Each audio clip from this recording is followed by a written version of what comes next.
વાંચવાનું છે।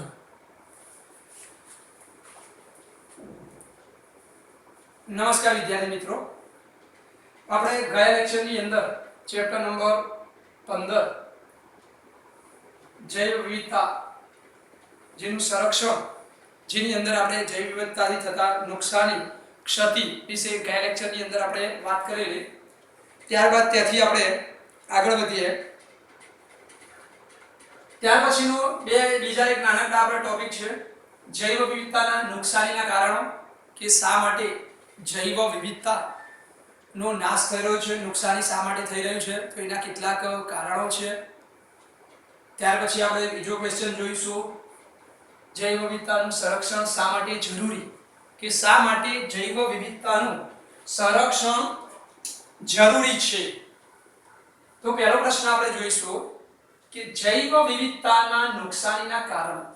તો અહીંયા જૈવ વિવિધતા નુકસાન થવા માટેના કેટલાક અહીં 4 કારણો આપેલા છે। તો એ 4 કારણોની આપણે વાત કરીશું। તો નંબર 1 કે વસવાટનું અલગીકરણ અને એનું અવખંડન। તો વસવાટી દ્વારા થતું જે અલગીકરણ છે એટલે કે વસવાટી નુકસાન અને અવખંડન। ત્યારબાદ અતિશોષણ, કે જ્યારે કોઈ પણ બાયોડાયવર્સિટી છે, કોઈ પણ સજીવોનો, પ્રાણીઓનો વધુ પડતો જ્યારે ઉપયોગ કરવામાં આવે છે ત્યારે એટલે અતિશોષણ। ત્યાર પછી ત્રીજું કારણ છે વિદેશી જાતિઓનું આક્રમણ। ત્યાર પછી ચોથું કારણ છે સહવિલોપન, સહલુપ્તતા। તો આ 4 કારણો જોઈશું, જેની અંદર પહેલું કારણ છે વસવાટી નુકસાન અને અવખંડનની વાત કરેલી છે। તો વસવાટી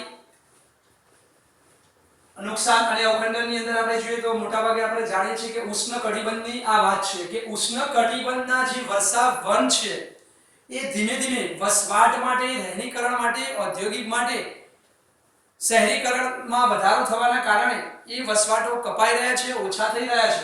તો ઉષ્ણકટિબંધના વર્ષાવનો જે છે, જે પૃથ્વીની જમીન સપાટી ઉપર લગભગ એવું કે 14% હતા, કે પૃથ્વીની ઉપર 14% જમીન વિસ્તારમાં આ ઉષ્ણકટિબંધના વર્ષાવનો જે જંગલો હતા એ અત્યારે હાલ ઘટીને એ 6% સુધી પહોંચી ગયા છે। એટલે અત્યારે હાલ 6% જેટલા આ વર્ષાવનો જંગલો ઉષ્ણકટિબંધના થઈ ગયા છે। એટલે 14% ની અંદર 6% થઈ ગયા છે, એટલે કે ઓછા થયા છે। તો તદુપરાંત એમેઝોન જે આપણે કે પૃથ્વીનું જે ફેફસા તરીકે જેને ઓળખીએ છીએ, કે એમેઝોન વર્ષાવન જે પૃથ્વીનું ફેફસા તરીકે ઓળખવામાં આવે છે, જે એમસીક્યુ ની અંદર પણ પૂછાઈ ગયેલું, નીટ ની અંદર પણ એકવાર પૂછાઈ ગયેલું।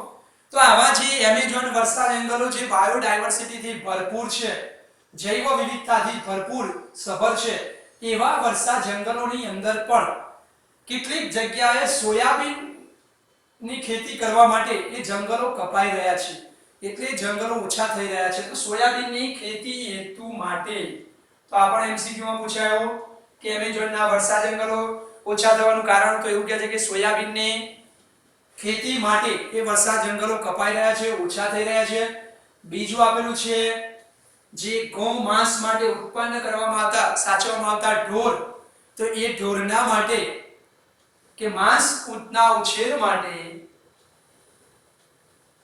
ગોમાંસ પેદા કરવા માટે જે ઢોરને ઉછેરવામાં આવે છે એના માટે જરૂરી જે ઘાસચારો અથવા તો તૃણ પ્રદેશ બનાવવા માટે પણ આવા જે વર્ષા જંગલો છે એમેઝોનના એને કાપવામાં આવી રહ્યા છે, એટલે એનું પ્રમાણ વર્ષા જંગલોનો એમેઝોનનું પ્રમાણ ઘટી રહ્યું છે। તો બીજું કારણ છે ગોમાંસ આપતા ઢોર માટે ચારા કે તૃણભૂમિ ના વિકાસ માટે એવું કહે છે કે આવા વર્ષા જંગલો એમેઝોનના પણ કાપવામાં આવે છે। તો 2 કારણો છે કે એક માંસ આપતા જે ઢોરના ઉછેર માટે, ઘાસ વાવવા માટે, તદુ પ્લસ સોયાબીનની ખેતી કરવા માટે આવા એમેઝોન વર્ષા જંગલોને કાપવામાં આવી રહ્યા છે, જેના કારણે પણ આ જંગલોનું પ્રમાણ ઓછું થઈ રહ્યું છે। બીજું એક કારણ છે, ત્રીજું એક કારણ પ્રદૂષણ પણ છે। ધીમે ધીમે વધતી જતી વસ્તીના કારણે, ઔદ્યોગિકરણને કારણે, શહેરીકરણને કારણે, તો આવા ઔદ્યોગિકરણને કારણે પ્રદૂષણ વધી રહ્યા છે। તો આવા પ્રદૂષણની અસર સીધી કે આડકતરી રીતે આવા જે એમેઝોન જેવા કે વર્ષા જંગલો જે છે એની ઉપર પણ પડી રહી છે, જેના લીધે પણ એનું પ્રમાણ એ ઘટી રહ્યું છે. તો બીજું પ્રમાણ પ્રદૂષણ પણ છે. ત્રીજું છે કે વિશાળ જે વસવાટો ધરાવતા મોટા જે જંગલો હતા એની અંદર જે સીધી અસર કે જંગલો કપાય તો પહેલી અસર એની કોના ઉપર થાય? મોટા જે સજીવો હોય એના ઉપર એની અસર થતી હોય છે. તો વિશાળ જે જગ્યા ધરાવતા જે જંગલો હતા એ શહેરીકરણ કે ઔદ્યોગિકરણ કે રસ્તાઓ બનાવવા માટે કે અન્ય હેતુઓ માટે વિશાળ વસવાટોને નાના નાના ખંડોમાં ડિવાઈડ થઈ ગયા. ધીમે ધીમે જંગલો જે કપાઈ રહ્યા છે નાના ખંડોમાં ડિવાઈડ થઈ ગયા. તો જે મોટા કદના જે સજીવો નિવાસ સ્થાન કરતા હોય એવા સજીવો ત્યાં રહી શકતા નથી. પહેલા એ લુપ્ત થવાના આરે પહોંચે. તો એવા સજીવો સસ્તનો અને કેટલાક પક્ષીઓ જે છે એ લુપ્તતાના આરે પહોંચેલા છે આવી પરિસ્થિતિઓના કારણે. તો આ બધા કારણોના લીધે વસવાટની નુકસાન કે અવખંડન થવાને કારણે જૈવ વિવિધતાની અંદર એ નુકસાન થઈ રહ્યું છે. તો આપણે વસવાટી નુકસાન અને અવખંડનની અંદર આટલું આપણે યાદ રાખીશું કે ઉષ્ણકટિબંધની વાત કરીએ. ઉષ્ણકટિબંધની અંદર પૃથ્વી ઉપર જમીન વિસ્તાર જે વર્ષા જંગલોનો 14% હતો એનું પ્રમાણ 6% થઈ ગયો.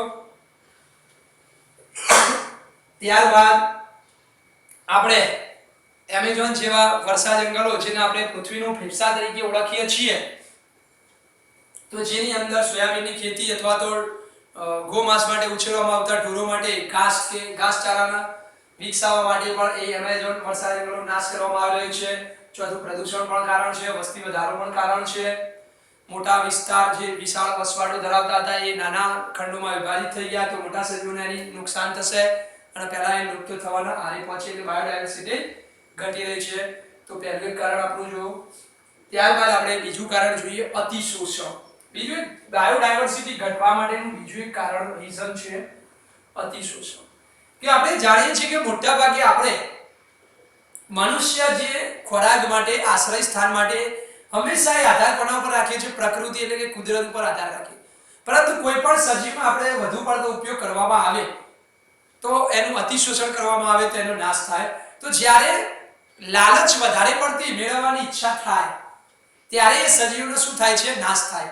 તો આપણે એવું કહે છે કે જ્યારે મનુષ્ય ખોરાક આશ્રય સ્થાન માટે કુદરત પર આધાર રાખે છે પણ આવશ્યકતા જ્યારે એ લાલચમાં બદલાય છે તો છેલ્લા 500 વર્ષની અંદર જે લુપ્ત થયેલી કેટલીક જાતિઓના એક્ઝામ્પલ આપેલા છે.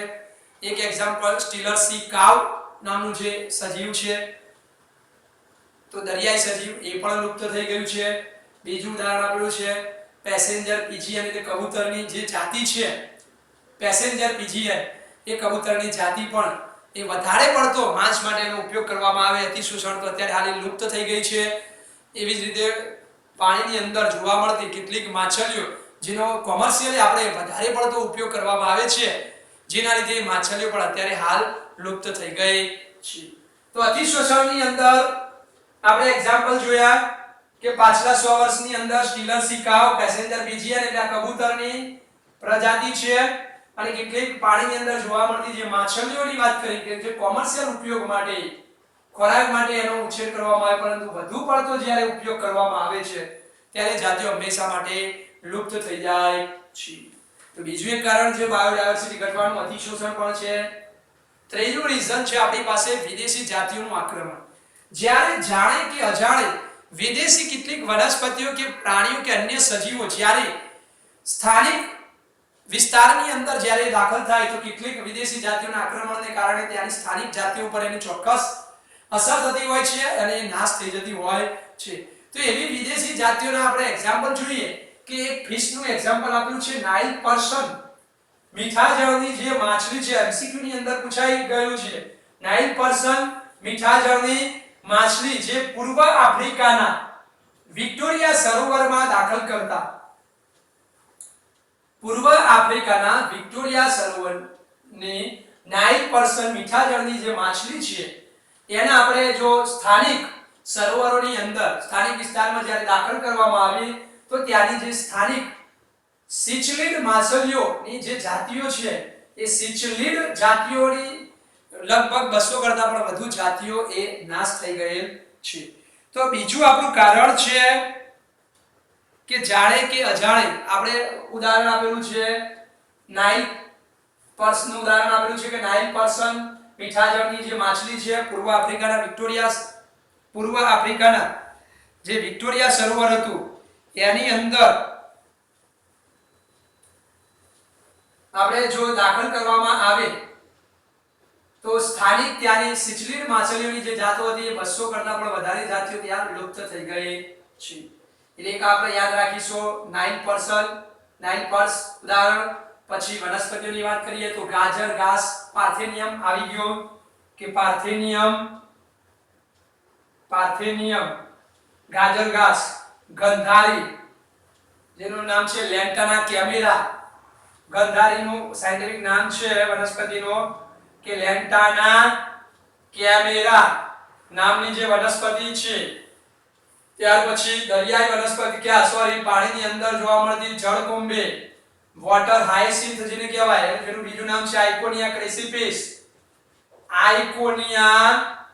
ક્રેસિપિસ તરીકે ઓળખીએ છીએ. તો આવી ગાજર ઘાસ, કેરોટ ગ્રાસ જેને કહેવાય, પાર્થેનિયમ કહેવાય, ગંધારી, લેન્ટાના કેમેરા જેવી વનસ્પતિઓ, જળકુંભી એટલે વોટર હાયસિન્થ, આઇકોનિયા ક્રેસિપિસ જેવી વનસ્પતિઓ જે પાણીની અંદર જોવા મળે. પેલી સ્થળજ છે, ગાજર ઘાસ, ગંધારી જેવી સ્થળજ વનસ્પતિ છે. જળકુંભે એ જલજ વનસ્પતિઓને દાખલ કરતા ત્યાં અન્ય જે વનસ્પતિઓ હોય સ્થાનિક એનો વિકાસ રૂંધાય છે. ચોથું એક્ઝામ્પલ આપેલું છે કે ક્લેરિયસ ગેરિપિનસ નામની આફ્રિકન કેટફિશ આપણી નદીઓમાં દાખલ કરતા એ આપણી સ્થાનિક કેટફિશ માછલીઓ માટે જોખમ ઊભું કરે છે.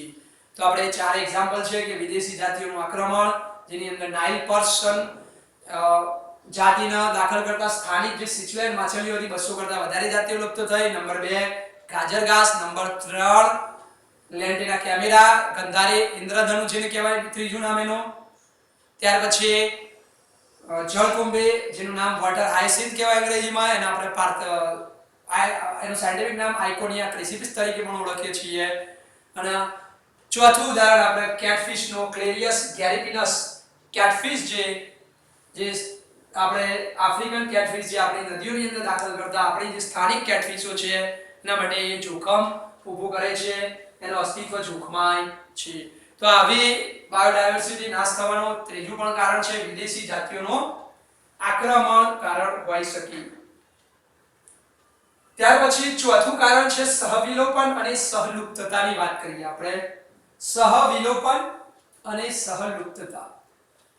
તો જ્યારે એવું કહે છે કે જ્યારે કોઈ બે સજીવો એકબીજા ઉપર આધાર રાખતા હોય તો જો એક સજીવ મૃત્યુ પામે તો એના ઉપર આધાર રાખતા જે અન્ય સજીવો હોય એ પણ સ્વાભાવિક છે કે એ મૃત્યુ પામતા હોય છે.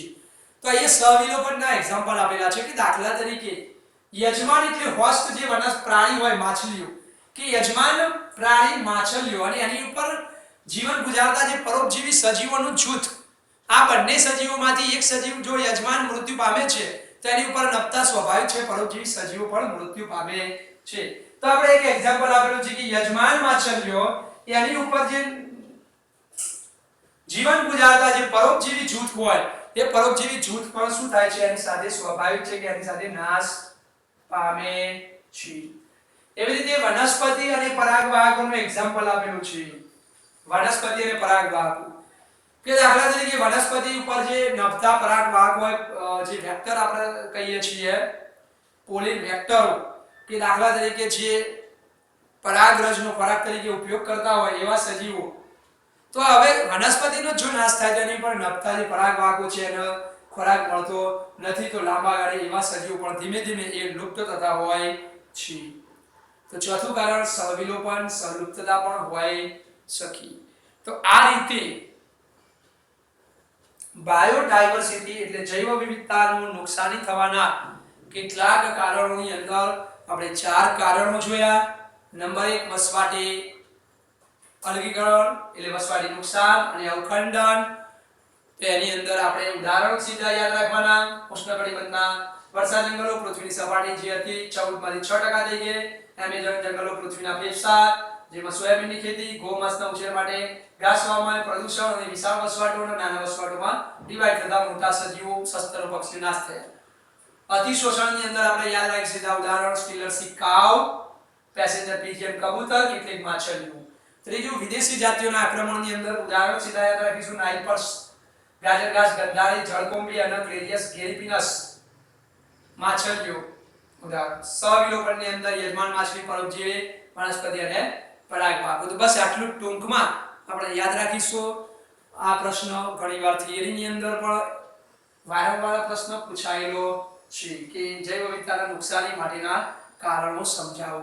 તો ઘણીવાર એમસીક્યુ ની અંદરથી આ ઉદાહરણો જ આપણે યાદ રાખવાના. એમસીક્યુ અથવા થિયરી માટે ઘણીવાર પ્રશ્ન પૂછાઈ ગયેલો છે. મારી દ્રષ્ટિએ વધારે આ અગત્યનો પ્રશ્ન કહી શકાય.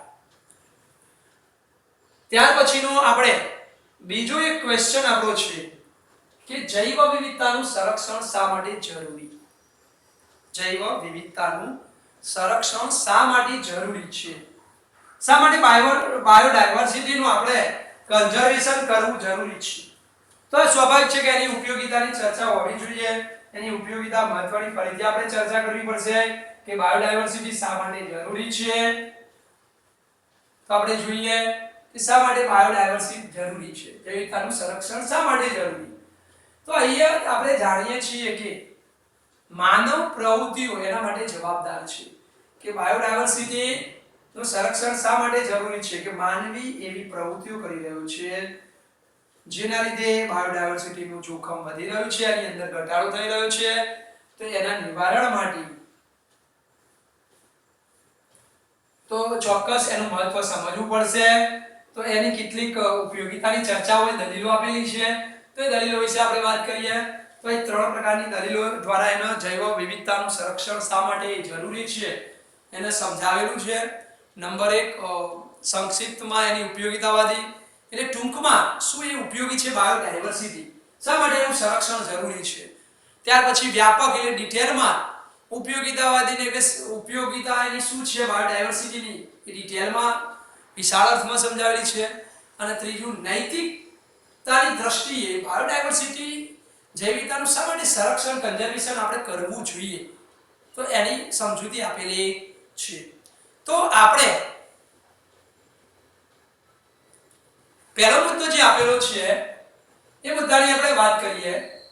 સંક્ષિપ્ત ઉપયોગિતાવાદી કે મનુષ્ય પ્રકૃતિ ની અંદરથી આપણે જાણીએ છીએ કે સંક્ષિપ્ત રીતે ઉપયોગિતા આપણને કઈ રીતે અગત્યની છે એની આપણે વાત કરીએ.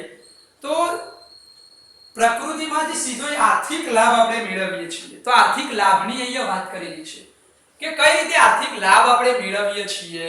તો એક આર્થિક લાભની વાત કરી હશે, આર્થિક લાભની વાત કરી હશે. તો આપણે જોઈ લઈએ કે આર્થિક લાભ કઈ રીતે પ્રાપ્ત થાય છે. તો મનુષ્ય પ્રકૃતિમાં આર્થિક લાભો દાખલા તરીકે ખોરાક દ્વારા વાત કરી હશે કે ખોરાક કઈ રીતે મેળવીએ છીએ. તો એક વાત કરી હશે, ખોરાકની વાત કરી હશે.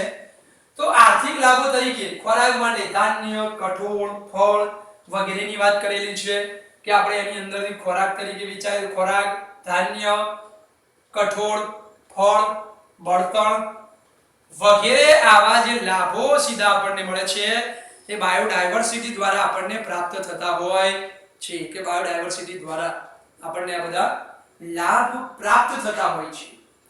તો બાયોડાયવર્સિટી દ્વારા ખોરાક, ધાન્ય, કઠોળ, ફળ, બળતણ, રેસા, બાંધકામ સામગ્રી, ઔદ્યોગિક ઉત્પાદનો વગેરે આ જંગલોની અંદરથી.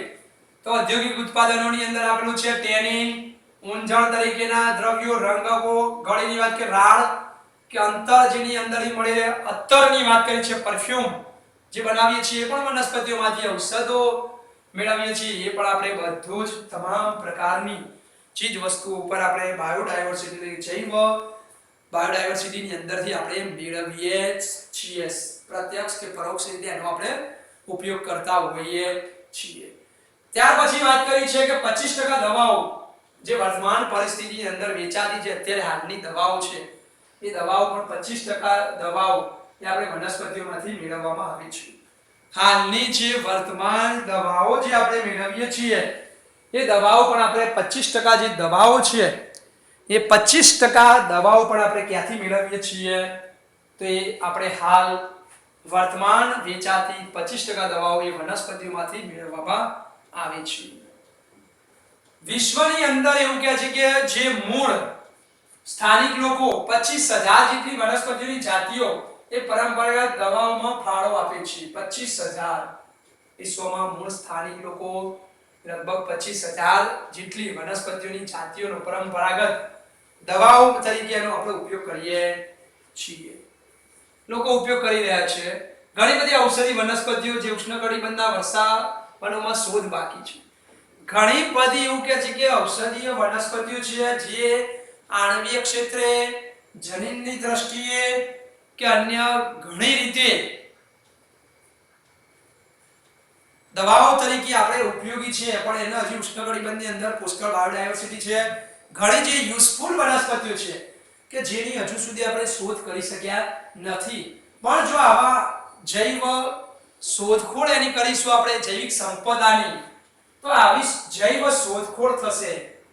વધારે આપણે બાયોડાયવર્સિટી ઉષ્ણકટિબંધની અંદરથી જે દવાઓ પણ અમુક બને છે જેની શોધખોળ નથી આપણને ખબર, એ શોધખોળ કરવામાં આવે, એમાંથી દવાઓ બનાવવામાં આવે, મેળવવામાં આવે, તો વધુ રાષ્ટ્રને આપણે આર્થિક રીતે વધુ રાષ્ટ્ર સદ્ધર થઈ શકે અને બધા રાષ્ટ્રોને એનો લાભ મેળવી શકે છે.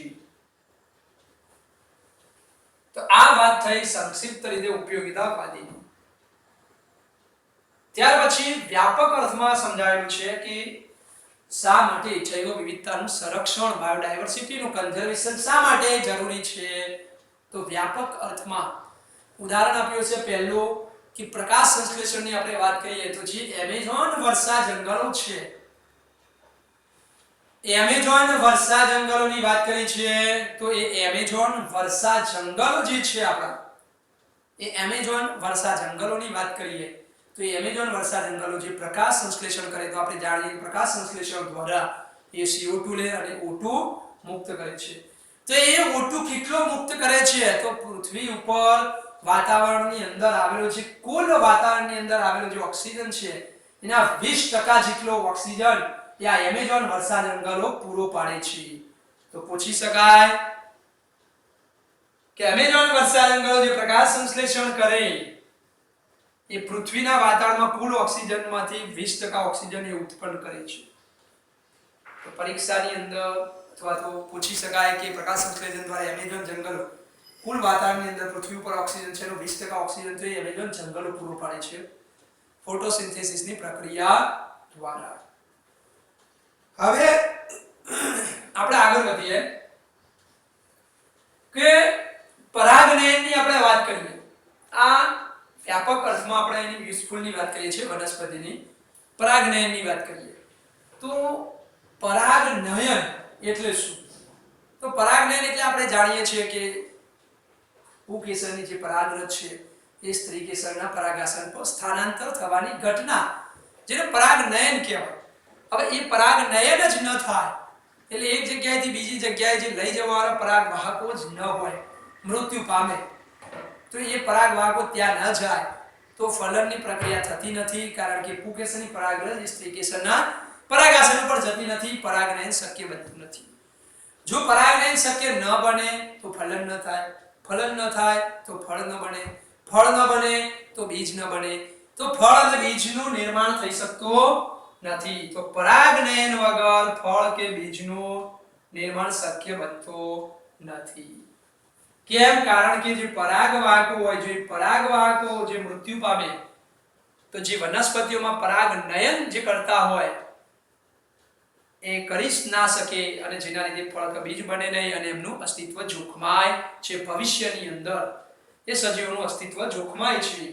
તો મધમાખીઓ, ભમરા, કેટલાક પક્ષીઓ વગેરે નિવસન તંત્ર પ્રદાન કરે છે કે આવા જે પરાગવાહકો જે છે, મધમાખીઓ, ભમરા, અન્ય પક્ષીઓ વગેરે જે ચામાચીડિયા વગેરે જેવા જે પરાગનયનની અંદર ભાગ ભજવે છે, એ ઘટનાની અંદર આડકત રીતે એ નિવસન તંત્રના જાળવણીની અંદર એ મહત્વનો ચોક્કસ એ રોલ ભાગ ભજવે છે.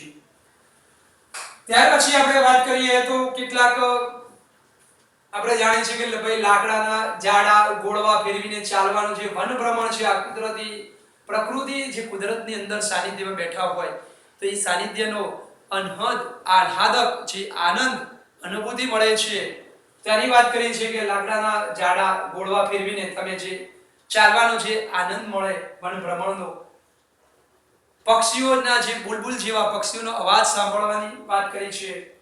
તો આવા કેટલીક કુદરતી જે આનંદદાયક જે ઘટનાઓ છે એનું પણ મહત્વ ચોક્કસ રહેલું છે, જેના લીધે પણ આપણે જૈવ વિવિધતાનું સંરક્ષણ જરૂરી છે, બાયોડાયવર્સિટીનું કન્ઝર્વેશન જરૂરી છે. ત્યાર પછી ત્રીજું નૈતિક દલીલો આપી છે. એથિકલ બાબતો કે નૈતિક દલીલો આપેલી છે કે આપણે જે આપણો વારસો જે બાયોડાયવર્સિટી છે કે વનસ્પતિઓ છે પૃથ્વી ઉપર વિશ્વ ઉપર આવેલી જે વનસ્પતિઓ હોય, લાખો વનસ્પતિઓ હોય, લાખો પ્રાણીઓ કે લાખો જે સૂક્ષ્મ જીવો હોય, જેમનું આપણે જતન કરવું, જેમને સાચવી રાખવા એ આપણી નૈતિક ફરજ બને છે. આપણા જે ભવિષ્યની પેઢી માટે આપણે જૈવિક સંપદાનો વારસો જાળવી રાખવો અને ભવિષ્ય માટે એને આપવો એ આપણી નૈતિક ફરજ બને છે. તો એનું શક્ય હોય ત્યાં સુધી એનું કન્ઝર્વેશન કરવામાં આવે, એનું સાચવણી કરવામાં આવે, એ પણ એક નૈતિક મૂલ્ય સમજાવે છે કે પૃથ્વી ઉપર રહેલી લાખો વનસ્પતિ, પ્રાણીઓ કે સૂક્ષ્મ જીવોની જાળવણી કરવી એ આપણી નૈતિક ફરજ બને છે.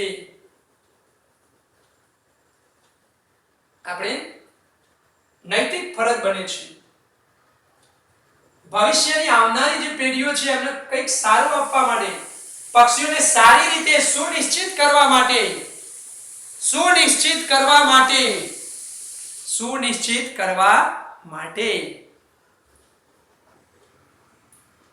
પણ આપણે બાયોડાયવર્સિટી સાચવવી પડશે.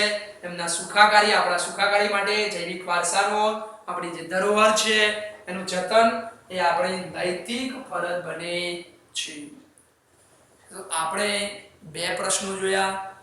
એક ક્વેશ્ચન જોયો આપણો, કયો ક્વેશ્ચન આપણો જોયો કે આપણે વાત કરી પહેલા પ્રશ્નની કે જૈવ વિવિધતાનું નુકસાની થવાના કારણ. તો ચાર કારણો આપણે જોયા જૈવ નુકસાનીના કારણો. તો આ મોસ્ટ ટાઈમ છે કે વસવાટીનું નાબૂદીકરણ, વસવાટીમાં નુકસાન અને અવખંડન પ્લસ અવખંડન. બરાબર, પહેલું કારણ આપણે જોયું. ઉદાહરણ આપણે સિમ્પલ યાદ રાખવાનું, ઉષ્ણકટિબંધ વાળું યાદ રાખવાનું કે જમીન કેટલી હતી? 14% પૃથ્વી ઉપર હતી. એની જગ્યાએ જંગલો ઉષ્ણકટિબંધના વર્ષાવનો કેટલા થઈ ગયા? 6% થઈ ગયા, કપાઈ ગયા. પૃથ્વીના જે એમેઝોન વર્ષા જંગલોની વાત કરી કે એમેઝોન વર્ષા જંગલો એની અંદર પણ શું થયો? તો યાદ રાખવાનું સોયાબીનની ખેતી પ્લસ ઢોર જે માંસ માટે ઉછેરવામાં આવતા એના માટે ઘાસ વાવવામાં આવ્યો એટલે પણ જગ્યા થઈ ગઈ. ત્રીજું પરિબળ આપણે જોયું પ્રદૂષણ.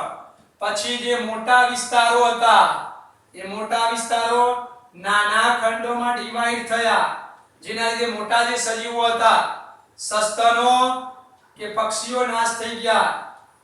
તો આ રીતે આપણે યાદ રાખીશું મુદ્દા વસવાટી, નુકસાન, અવખંડન. પછી આપણે યાદ રાખીશું બીજો મુદ્દો કયો હતો? અતિશોષણ. કોઈ પણનો વધારે ઉપયોગ કરીએ, લાલચ રાખીશું તો દાખલા તરીકે સ્ટીલર સિક્કાઓ એક ઉદાહરણ, પેસેન્જર પિજિયન અને કેટલીક માછલીઓ એ લુપ્ત થઈ ગયા. અતિશોષણમાં યાદ રાખીશું. ચોથું ઉદાહરણ આપણે યાદ રાખ્યું વિદેશી જાતિઓનું આક્રમણ, જેની અંદર નાઇલ પર્સ જે આપણે ત્યાં સ્થાનિક વિદેશથી આવી એટલે જે સ્થાનિક માછલીઓ હતી, સિથલેન્ડ માછલીઓની 200 જેટલી જાતિઓ લુપ્ત થઈ. ગાજર ઘાસની વાત કરી, લેન્ટેના કેમેરા, કંધારી વનસ્પતિની વાત કરી, આપણે જળકુંભીની વાત કરી. પછી આફ્રિકન જે કેટફિશ હતી એ વિદેશથી આવી એટલે એ પણ આપણે સ્થાનિક જે કેટફિશ હતી એના ઉપર અસ્તિત્વ જોખમાયું. ત્યાર પછી સહલુપ્તતાની વાત કરી અને સહવિલોપન, જેની અંદર આપણે કીધું કે ભાઈ વનસ્પતિ અને પરોપજીવી માછલીઓ યજમાન માછલીઓ અને એના ઉપર જીવતા પરોપજીવી નાશ થઈ જાય, એ રીતે વનસ્પતિ અને એના ઉપર નભતા જે પરાગવાહકોની વાત કરી એ પણ નષ્ટ થઈ જાય, એક વનસ્પતિ મૃત્યુ પામે તો. ત્યાર પછી આપણે જૈવ વિવિધતાનું સંરક્ષણ શા માટે જરૂરી છે? તો સંક્ષિપ્તમાં પહેલા ઉપયોગિતાવાદીની વાત કરીએ તો ઉપયોગિતાવાદીમાં આપણે મનુષ્ય કઈ રીતે આર્થિક લાભ મેળવે છે એની વાત કરીએ. વર્તમાન હાલ 25% એ દવાઓ તરીકે મેળવે છે. હજુ ઔષધો તરીકે જે કેટલીક વર્ષા જંગલોની અંદર છે પણ એ આપણે હજુ શોધી નહીં શક્યા. હવે શોધવામાં આવે એ જૈવ શોધખોળ થાય તો વધારે રાષ્ટ્રોને લાભ થાય. ત્યાર પછી વ્યાપક ઉપયોગિતા વાત કરે કે પ્રકાશ સંશ્લેષણ દ્વારા એમેઝોન જંગલો છે 20% જેટલો ઓક્સિજન ટોટલ કુલ વાતાવરણની અંદર એ પ્રોવાઈડ કરે છે. પરાગનયનની વાત કરીએ કે ઇનડાયરેક્ટલી રીતે પરાગનયન નહીં થાય, પરાગનયન જ ના થાય કારણ કે પરાગવાહક મૃત્યુ પામે તો ફળ બીજ બનતું નથી. ઇનડાયરેક્ટલી વનસ્પતિઓ કાળક્રમે લુપ્ત થઈ જાય. પરાગવાહકનો ચોક્કસ નિવસન તંત્રની અંદર રોલ આપેલો છે એટલે કુદરતી ઘટનાઓ દર્શાવેલી. પછી નૈતિક દલીલો કે આપનાર ભવિષ્ય, સૂક્ષ્મ જીવો, પ્રાણીઓ લાખો છે જેનો આપણે જતન કરવું, આપણી ધરોહર જે કહી શકાય, જૈવિક સંપદા કહી શકાય, એના સુખાકારી માટે પણ આપણે અથવા તો ભાવિ અનુજો માટે આપણે આ સાચવવી એ નૈતિક ફરજ બને છે. તો આ રીતે આપણે બે પ્રશ્નો જોયા. ત્યાર પછીનો આપણે જે નેક્સ્ટ પ્રશ્ન જે છે એ લાસ્ટ આપણે ક્વેશ્ચન છેલ્લો જે સંરક્ષણ માટે, બાયોડાયવર્સિટી માટે, સાચવણી માટે આપણે શું અભિગમ અપનાવી શકાય. તો અભિગમની નેક્સ્ટ લેક્ચરની અંદર આપણે વાત કરીશું કે બે અભિગમ આધારિત આપણે થિયરી છે. એક સ્વસ્થાન અભિગમ અને બીજો છે નવસ્થાન અભિગમ. સ્વસ્થાન અને નવસ્થાન અભિગમની આપણે નેક્સ્ટ લેક્ચરની અંદર વાત કરીશું. આપણે વ્યાખ્યા ખાલી સમજીને એને પૂર્ણ કરીશું. આપણે સ્વસ્થાન અને નવસ્થાન અભિગમની વાત કરીએ કે સ્વસ્થાન અભિગમ એટલે શું અને નવસ્થાન અભિગમ એટલે શું. સ્વસ્થાન અભિગમ એટલે શું અને બીજો શબ્દ છે નવસ્થાન અભિગમ. નવસ્થાન અભિગમ દ્વારા આપણે બાયોડાયવર્સિટી સાચવવાની. સ્વસ્થાન અભિગમ એટલે શું? તો સ્વસ્થાન અભિગમ એટલે જે પણ આપણી જૈવિક સંપત્તિ, જૈવિક સંપદા, જે પણ આપણી બાયોડાયવર્સિટી, જૈવ વિવિધતા બચેલી હોય એને સરકાર હસ્તક કરવામાં, પ્રોટેક્ટ કરવામાં આવે અને જે છે એમને એને આરક્ષિત કરવામાં આવે અને એની અંદર કોઈ પ્રવૃત્તિ, દખલગીરી ન થાય અને જે છે સંપત્તિને એમને એમ સાચવવામાં આવે. તેને સ્વસ્થાન અભિગમ કહેવાય. કે દાખલા તરીકે કેટલાક સમજો કે રાષ્ટ્રીય ઉદ્યાનો હોય, કેટલાક આરક્ષિત, તો આવા જે જૈવિક સંપત્તિ હોય, જૈવિક સંપત્તિ તો એને સરકાર હસ્તક કરી આરક્ષિત કરવામાં આવે, આરક્ષિત કરી એને સુરક્ષા આપવામાં આવે, સુરક્ષા આપવામાં આવે. તો કુદરતમાં એવા કેટલાક રાષ્ટ્રીય ઉદ્યાનો હોય, પ્રાણીઓના ઉદ્યાનો હોય તો એને સરકાર હસ્તક કરી નાખવામાં આવે, આરક્ષિત કરવામાં, પ્રોટેક્ટ કરવામાં આવે અને એને એમના એમ એ વસ્તુને એમને એમ સાચવવામાં આવે. કોઈ બહારથી દખલગીરી થાય નહીં, બાયોડાયવર્સિટી જે છે એમના એમ એને સાચવી રાખવામાં આવે. તેને આપણે સ્વસ્થાન અભિગમ કહેવાય. પણ નવસ્થાન અભિગમ એટલે શું? નવસ્થાન અભિગમ એટલે કુદરતી રીતે જે પર્યાવરણ સજીવોને મળતું હોય, પર્યાવરણ જે સજીવોને મળે તે કૃત્રિમ રીતે એને સમકક્ષ બનાવવામાં આવે, સમકક્ષ બનાવવામાં આવે અને ત્યાં વનસ્પતિ પ્લસ પ્રાણીઓનો ઉછેર કરવામાં આવે, જાળવણી કરવામાં આવે. કે નવસ્થાન અભિગમ એટલે કુદરતી રીતે જે વનસ્પતિ, પ્રાણીઓ જંગલમાં જોવા મળતા હોય તો એવું ને એવું કૃત્રિમ રીતે એનું સમકક્ષ આર્ટિફિશિયલ રીતે આપણે જે બનાવીએ છીએ, બગીચાઓ જે બનાવીએ છીએ, જે બોટાનિકલ ગાર્ડન બનાવીએ છીએ અથવા તો જે પ્રાણી સંગ્રહાલય બનાવીએ, જે આપણે આર્ટિફિશિયલ રીતે બનાવીએ છીએ ત્યાં જે પ્રાણીઓ કે વનસ્પતિઓને સાચવવામાં આવે, એમને કેવી રીતે સાચવવા કે જે કુદરતી રીતે જે વાતાવરણ છે એવું એવું આપણે આર્ટિફિશિયલ રીતે એમને પૂરું પાડવામાં આવે અને ત્યાં એમનો ઉછેર કરવામાં આવે. તો એ અભિગમને આપણે નવસ્થાન કહેવાય. એટલે નવું બનાવવાનું અને એમાં જે કુદરતી જીવતા હોય તે વનસ્પતિ, પ્રાણીઓ ત્યાં જીવાડવાના છે. સ્વસ્થાન એટલે શું? જે છે કુદરતી રીતે છે ઉદ્યાનો, જૈવિક સંપત્તિ એમના એમ જ ખાલી એને પ્રોટેક્ટ કરવામાં આવે, આરક્ષિત કરી દેવામાં આવે એટલે કોઈ બહારથી એનો કોઈ ડિસ્ટર્બન્સ કરી શકે નહીં અને એમના એમ સાચવી રાખવામાં આવે. જેને સ્વસ્થાન અભિગમ કહેવાય.